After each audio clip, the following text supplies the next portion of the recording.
And we are on. Good evening, Jenna Belk. How are you? I'm pretty good. How are you? I'm great. Thank you very much for participating. And Thank you for having me. certainly enjoyed watching you on the Atheist Experience. And Thanks. It's actually a lot of fun doing it.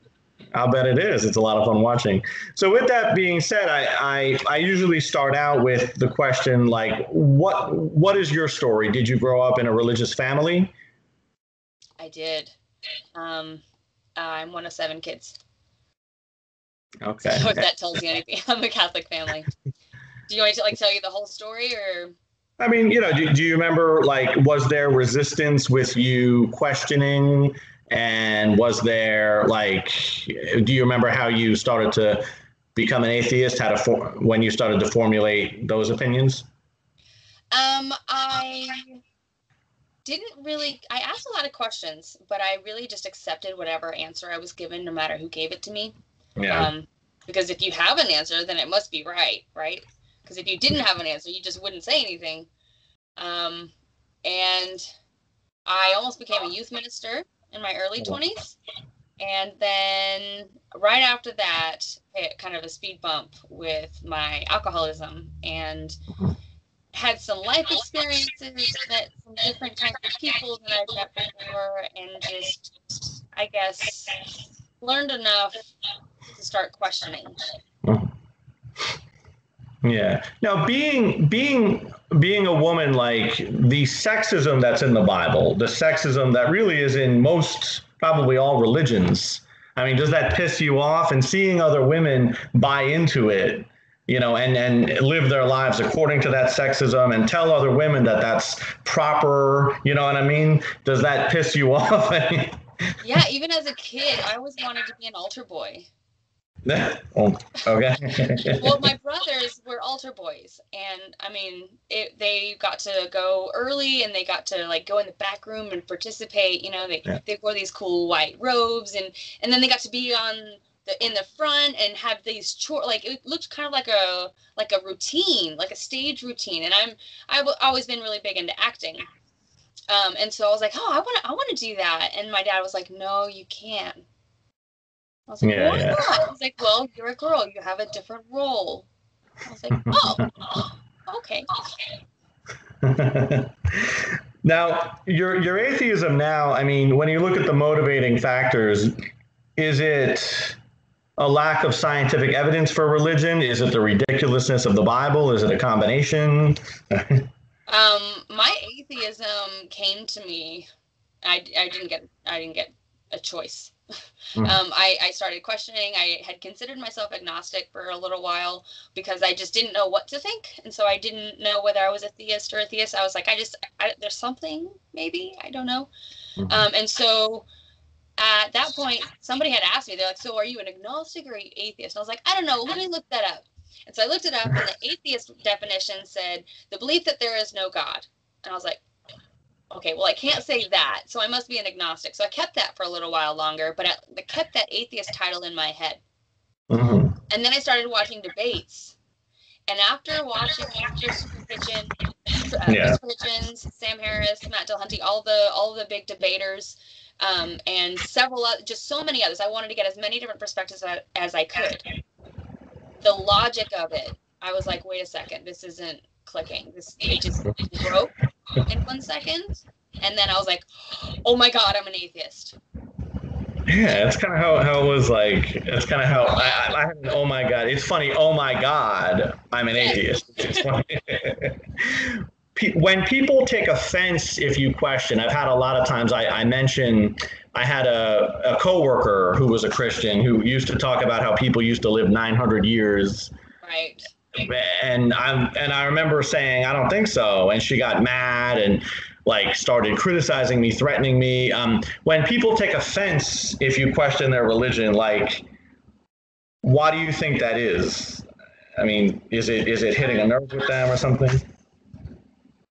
When people take offense when you question their religion, well, I can't say why people take offense because I always took it as a challenge. I always took it as, oh, okay, this is my chance to show you what's up. Right. I have the answers. I've been prepared. and so I always took it on headstrong if I could. So I can't say, I know that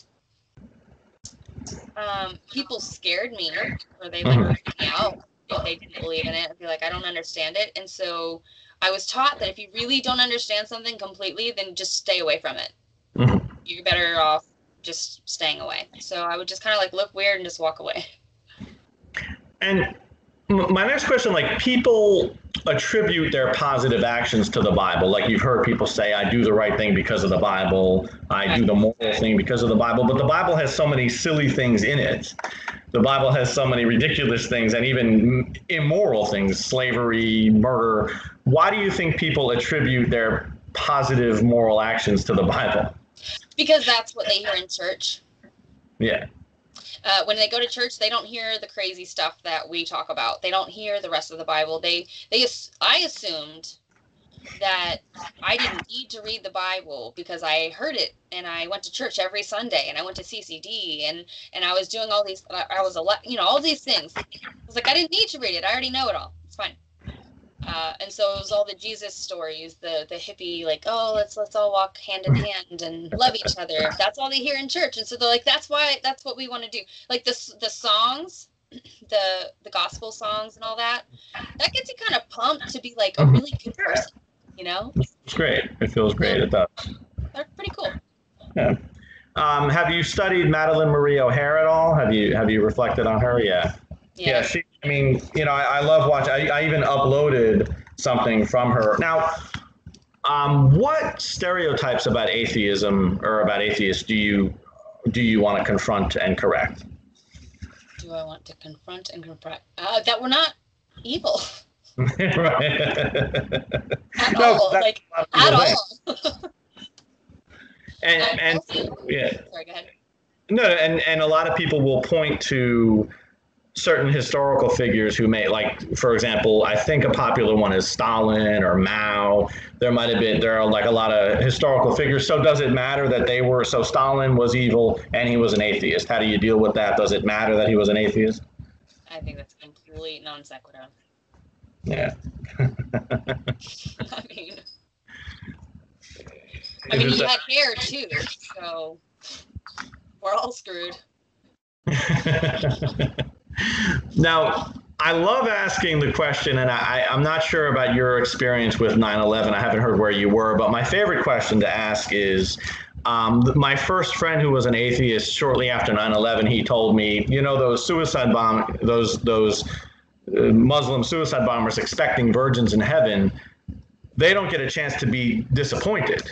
And the question that I asked him, and the question that I love to ask is, wouldn't you wish they had a chance to be disappointed? Like, does a part of you wish that they could be? Maybe if that meant that there was a more proper afterlife, like, do you wish they could be disappointed?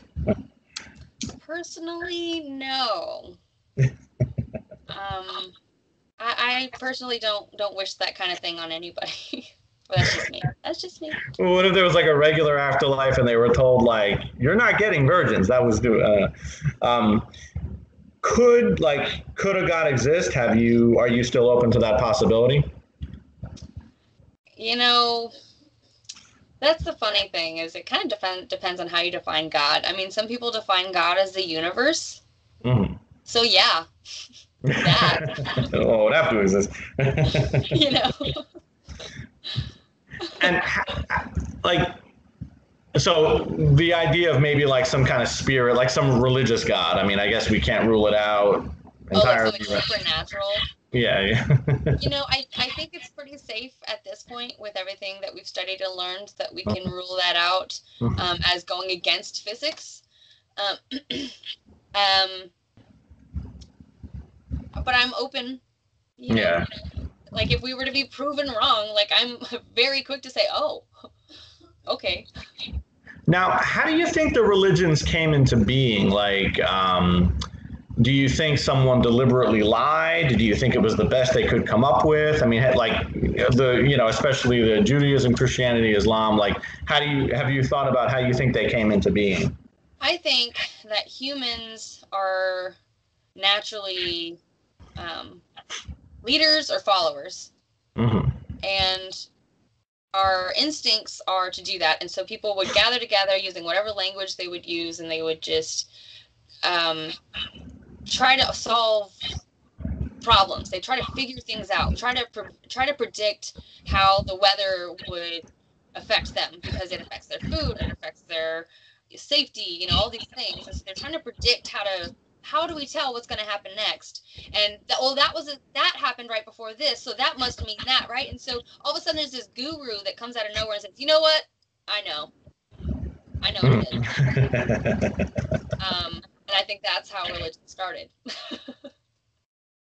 Yeah, I mean, I think someone might, one generation might have said it the same way, that someone told a story and then somewhere along the line they took it literally. Or maybe, I think Aaron told me, like, someone might have witnessed a volcano explode and he thought, well, this must be supernatural, you know what I mean? Right. Something you've never seen before, something that you can't explain.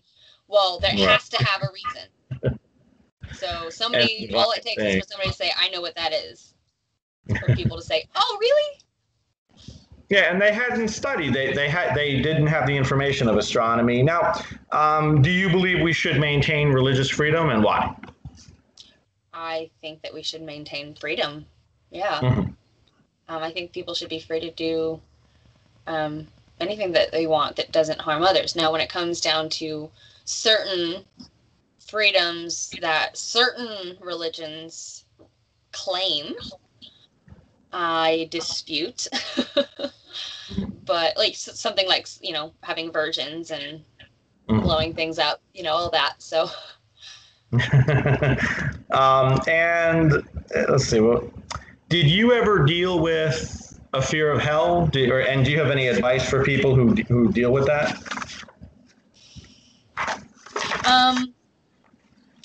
Yeah, as far as advice, it kind of depends on the person. You can tell somebody one thing and it make them feel good, and somebody something completely different and it makes them feel good.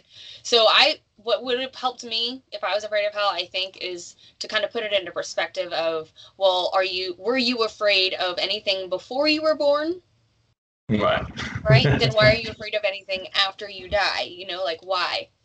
That kind of would help me. But as far as fear of hell, I was very young and it was embedded in my brain. And I remember there was just a moment where somebody told me, as long as you're a good person, God knows what's in your heart. And yeah, I think I was told that too. And I was like, oh, well, then I'm good. I was like, I care a lot, so I'm fine. Yeah. No, I was told that too. I was told something. And a lot of people have said if there is a worthy deity, it's not going to be mad at you for using your brain. Yeah. Do you have friends that are religious? Is that okay? Yeah.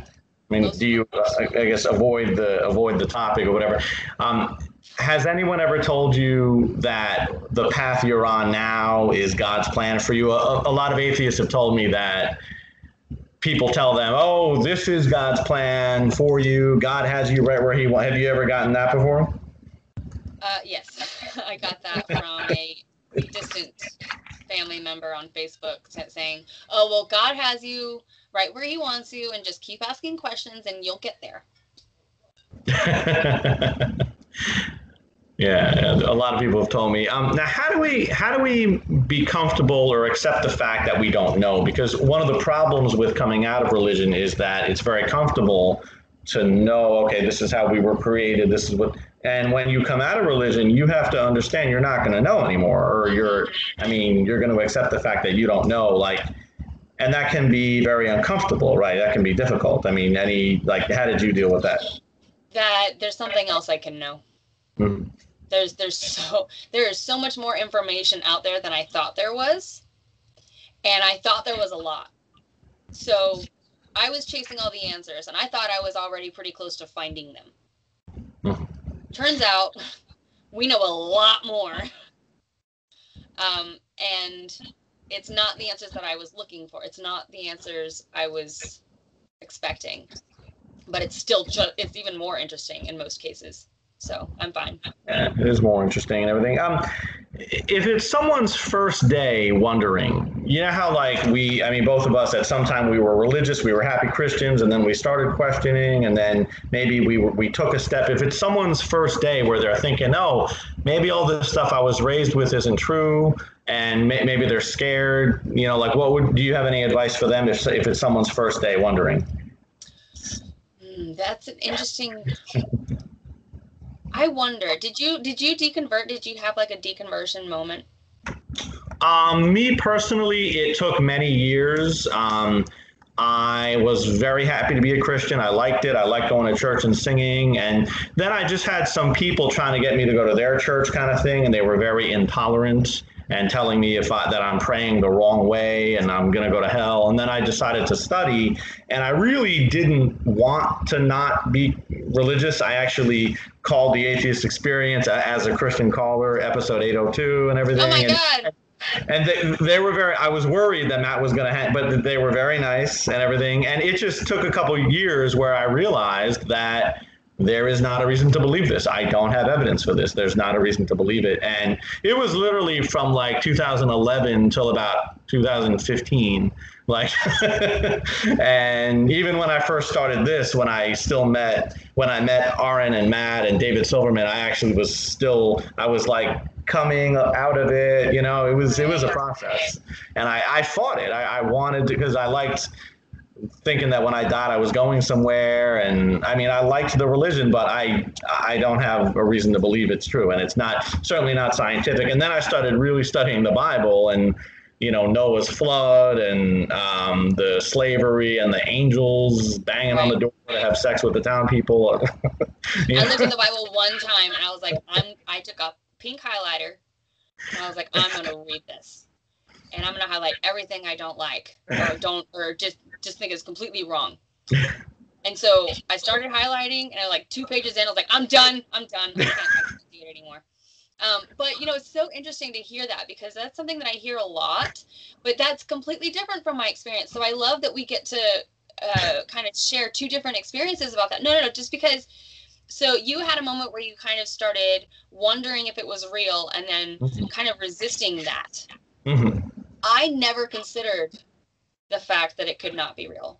I was like, oh, it's real. It's just a question of what is it? Right? And so I searched for what is it. All of a sudden, I was like, hang on. There's nothing there. Oh my God, there's nothing there. Kind of looking for the cat in the room kind of metaphor. Have you heard that by Christopher Hitchens? Yeah. Just for people who don't know, is Christopher Hitchens used to say, you say that I'm searching for a black cat in a dark room, right? Yeah. And I say, that's not there, right? You say that I'm searching for a black cat in a dark room that's not there. And he says, I say, that's okay. I say, you're saying the same thing, only you say you found it. That kind of set off some bells. I was like, I'm looking for the cat and I can't find it. And then I really analyzed, it just was very clear to me that this was written by people. And then I think I mentioned in my last call with Aaron that I found out through studying that it just so happens that they, I guess, 300 years after Christ's death, they got together and they decided. I'm like, oh, is that what they did? They decided what was going to be like. You know what I mean? Talk to these guys, because when I've learned things about what's true, you pick up an article and you're like, okay, what's true? You have to dissect it sentence by sentence, word by word, and some things will be kind of true and ish, and then you want to translate that. Okay, all right. Well, let's talk about what's also, I just don't believe it. Yeah, and people should apply it was the same thing with me where I applied skepticism to everything except my religion. I accepted the fact that someone walked on water without. If I told you I walked on water this afternoon.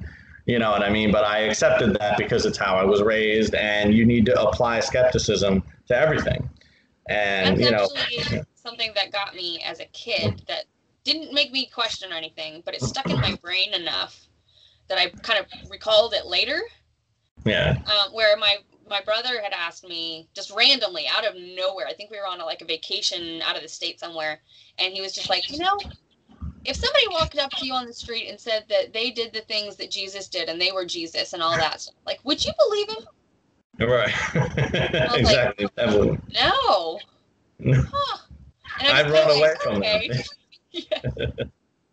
And I also, so I had a period of time, or probably 2011, 2012, where I was going to religious people with stuff in the Bible and asking them, like, wow, do you really believe this? And, and what do we make of this? And I would get one of two reactions. I would either get anger, how dare you question, you're going to go to hell, or I would get a rationalization, like, well, what does it really mean? Or it's figurative, or I even talked to someone like a month ago, and I was talking about the 6-day creation. I'm like, you think that they created the world in 6 24-hour days? And well, maybe what is a day to us? Maybe a day to God is a billion years or something, right? So if it's 6 billion years that the earth has been, and maybe a day, you see where I'm going with the metaphors. What they're doing is they realize there's an issue and they're rationalizing it. And that's what we were taught to do. We were taught this is true. Now go figure out how. Right. Go figure out it. And that's what another thing when I was trying to cling to my religion, when I would hear even Matt Dillahunty or Christopher Hitchens, I would immediately go to Google and try to come up with the response because I didn't want it to, you know what I mean? But it's just how. There's a response, like there's a typed out, planned out response for you. Yeah. So what, I guess, what are your plans? You're on the Atheist Experience now. Do you have any plans? Do you want to write a book? Do you want to have an event or anything like that? Or, yes. So I have a show now. Mm-hmm. It is on my channel, Jenna Belk, and the show is called Atheist Experience, where very quickly after deconverting, I found out that I thought that everybody would be the exact opposite of what I had grown up seeing. I assumed wrong. People are people. People go to extremes no matter who you are. We all try not to, but it's human to do that. So I realized that it's not the atheism that I want to support necessarily. It's the balanced perspective of skepticism, humanism. Let's stay in the middle. Let's remain humans and stay strong and try to get through this together, and deal with the problems as they come, instead of setting this black and white 10 commandments kind of thing where everybody's got to translate it for themselves. Just how, I don't know. I just think that we can do better. And I think that starts from wanting to. So I'm going to try to help people want to. I don't know. Now you're in Texas now, right? Or I am. I'm in Austin. Yeah. Well, so now being an atheist in Texas, I mean, is that challenging? Is that I mean, I guess in Austin maybe not, but in right. It depends on where you go completely. Like there's certain streets that the religious people go, and there's certain streets that the non-religious people go, and then there's certain streets that everybody goes.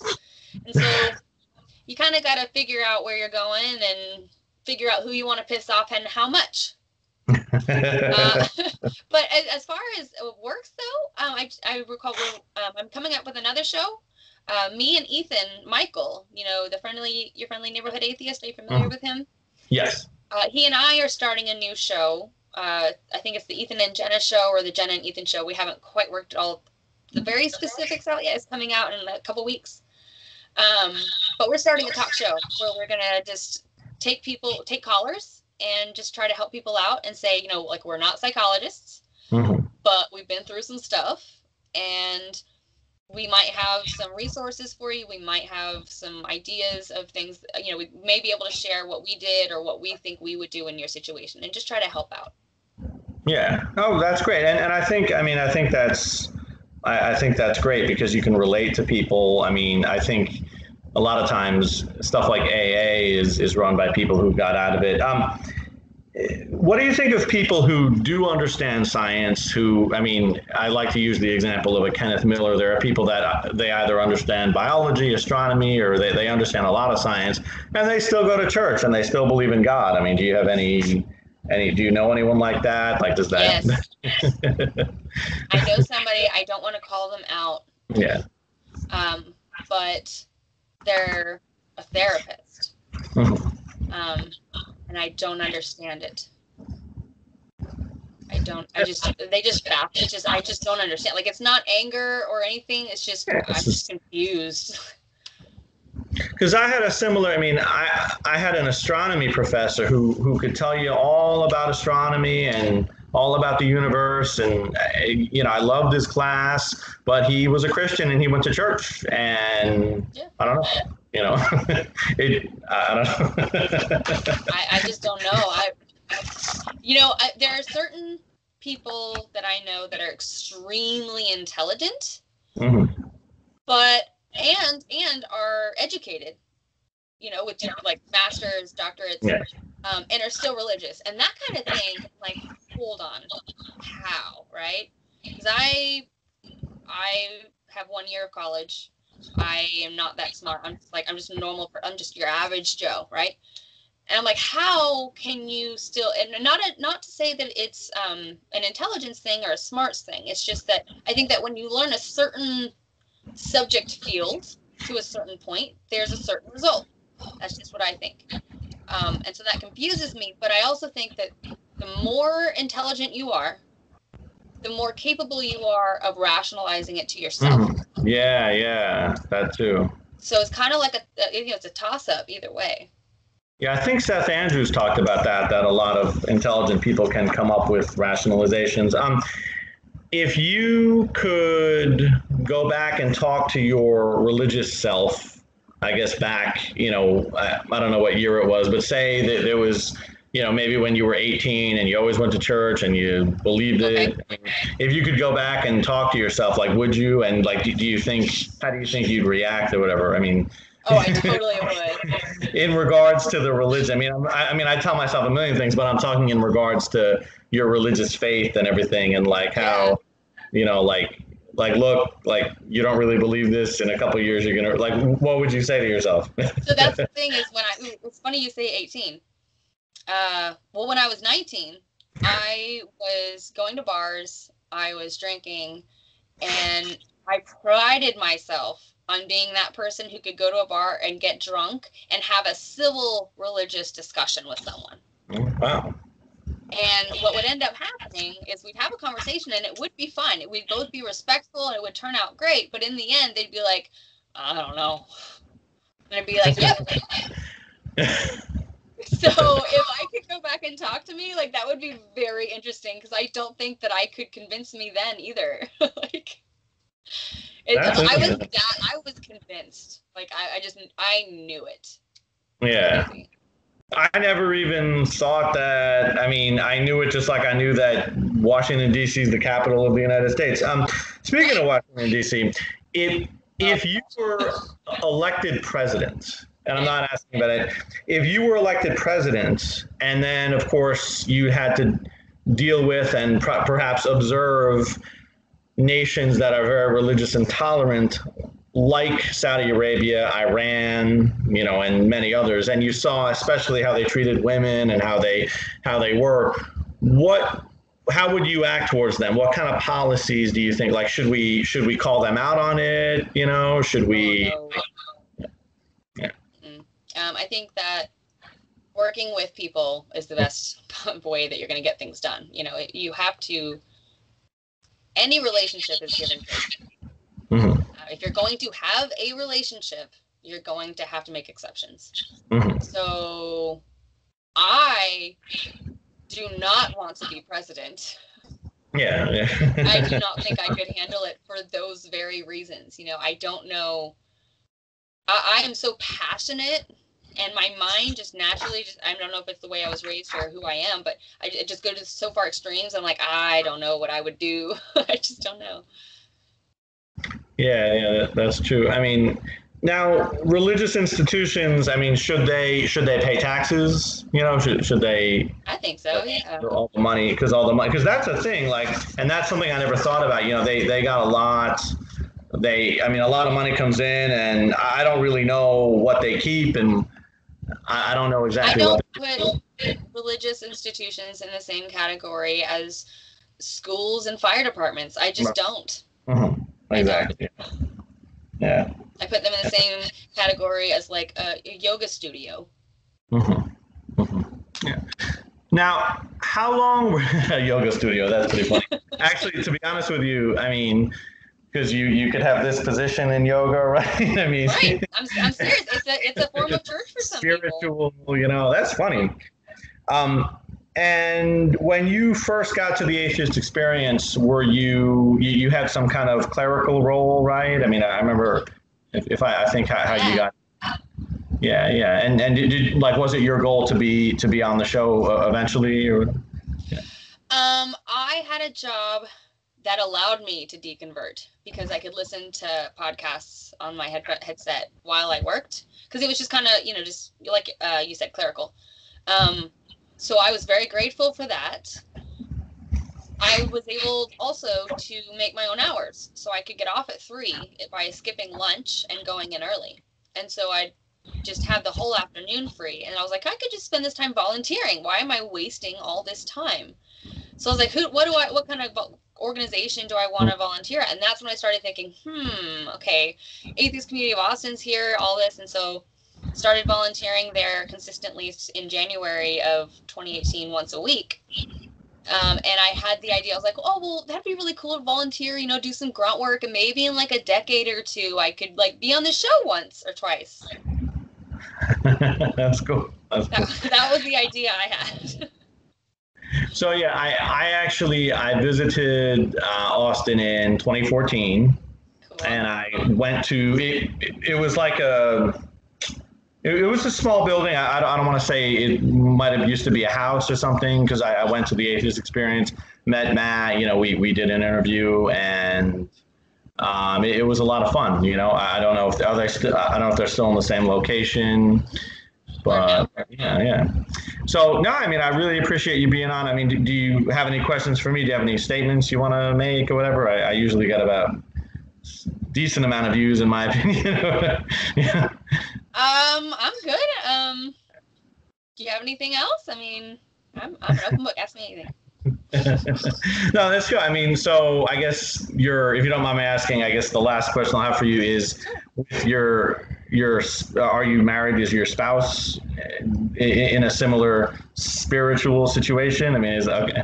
Yeah. So actually, he was an atheist and didn't know it. Mm-hmm. Yeah.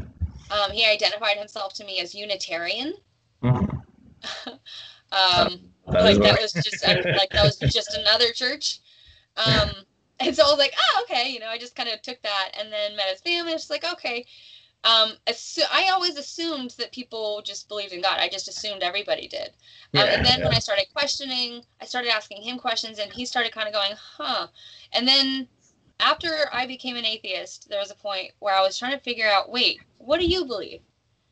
And I asked him, I was like, wait a second. I was like, what do the Unitarians believe? And he's like, I don't know. I was like, well, then why do you say you believe them? And he's like, good point. And then he was like, from that point on, he like started sending me atheist memes, and it was just like we're on like the same team now. Yeah. It's awesome. I love it. That's great. That's an interest. That's the quickest deconversion. Well, but anyway, he kind of was. Yeah. And some people it's cultural. By the way, I appreciate your time. I'm going to stop recording. Yeah, thank you. Thank you very much for being on Chasing Skeptics. Thank you for having me.